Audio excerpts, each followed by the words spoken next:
Putin gets a bloody nose, again, as 8 Russian aircraft are shot down in one day. A Russian attack helicopter makes a menacing low pass over a rural village in Ukraine, its gunship fully equipped with missiles and machine guns. But, unknown to the crew of the state-of-the-art Mi-24 Hind aircraft, Ukrainian soldiers are waiting unseen in the line of trees below. Dramatic footage emerged yesterday of the final moments of the helicopter, christened the flying tank by Russian air crews.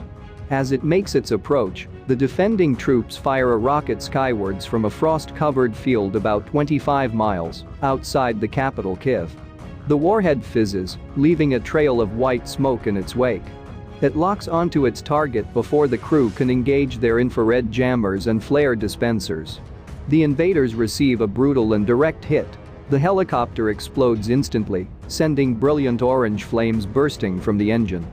The stricken Mi-24 plummets to the earth, hitting the ground nose first, with all her pilots and navigators feared killed. Their deaths came on a day when Russian aerial forces lost as many as 8 aircraft, as well as multi-role, strike, and close air support aircraft and a drone.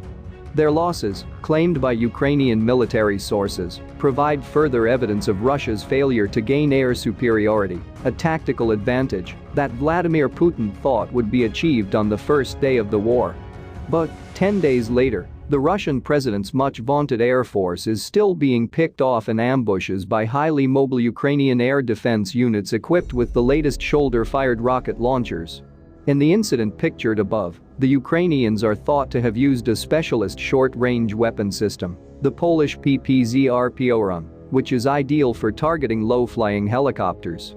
The video is believed to have been recorded by a drone, with Western sources confirming the location as Kazarovichi in the Kyiv region.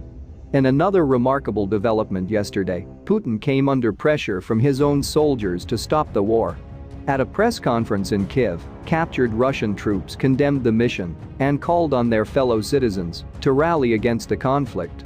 Andriy Chuvatarevsky, a soldier who served on a contract basis in the Moscow region, said, "Russians, do everything possible to stop this war. Neither Ukraine nor Russia needs this war. Only Putin needs this war. Try to inform the president, drive the military away from the equipment so that they don't drive and bomb the civilian population. If you take to the streets, the president will decide to withdraw the troops. Then there will be no war." Fellow captured soldier Mikhail Kulikov warned that Ukrainian children were suffering. "People of Russia, stand up. Your children are here. Children of the Ukrainian people are also suffering here. There is no need to be afraid. The Ukrainian people are not afraid of anyone. They will stand up for their land to the last. I also have 2 small children at home, to whom I do not know if I will get. Parents, block the roads, do not let your children go, do everything to make the Russian troops turn back." The 2 men were among 10 soldiers who spoke at a press conference at Interfax Ukraine yesterday. They had voluntarily surrendered, and each noted that they had received good treatment and the chance to contact their relatives. Prisoner Dmitry Gagarin told relatives and friends in Russia not to listen to Russian propaganda. "I would like all the people of Russia to hear that here everything is not like they say on Russian television," he said. "There are no Nazis. Here are ordinary peaceful people who have rallied against one person, Putin, who wanted to be a conqueror." Yesterday, footage also emerged of a Russian pilot wearing a blue jumpsuit and a blood-stained T-shirt being treated for a head wound after he crashed in a field. With a bandage around his head, he nodded wearily as Ukrainian troops asked him questions. Ukrainian forces were last night holding key cities in central and southeastern Ukraine, while the Russians are trying to keep Kharkiv, Mykolaiv, Chernihiv, and Sumy encircled, Ukrainian President Volodymyr Zelensky has said. At least 351 civilians have been confirmed dead since Russia's invasion of Ukraine on February 24, but the true number is probably much higher, the UN Human Rights Office has said. President Zelensky claimed yesterday that 10,000 Russian troops had died in the war, a claim that could not be independently verified. "We're inflicting losses on the occupants they could not see in their worst nightmare," he added. The Russian military, which does not offer regular updates on casualties, said on Wednesday that 498 of its troops had died in the conflict.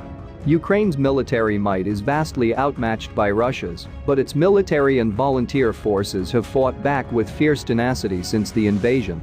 Last night, a vast Russian armored column threatening Ukraine's capital remained stalled outside Kyiv, and there was heavy fighting to the northwest of the capital around the Kyiv airport. However, there have also been warnings that the vulnerability of Russian jets may lead Putin's commanders to rely on artillery to bombard civilian infrastructure. This is likely to lead to further innocent lives being lost because artillery is less accurate than airstrikes. Western officials have confirmed Russia has been forced to resort to indiscriminate aerial and artillery assaults on densely populated urban areas because its military campaign is floundering. An official told the Mail on Sunday, the original plan was a rapid assault on Kyiv from the north and a sweeping up from the south using combined units and arms. But they are having to resort to pounding areas with massed artillery.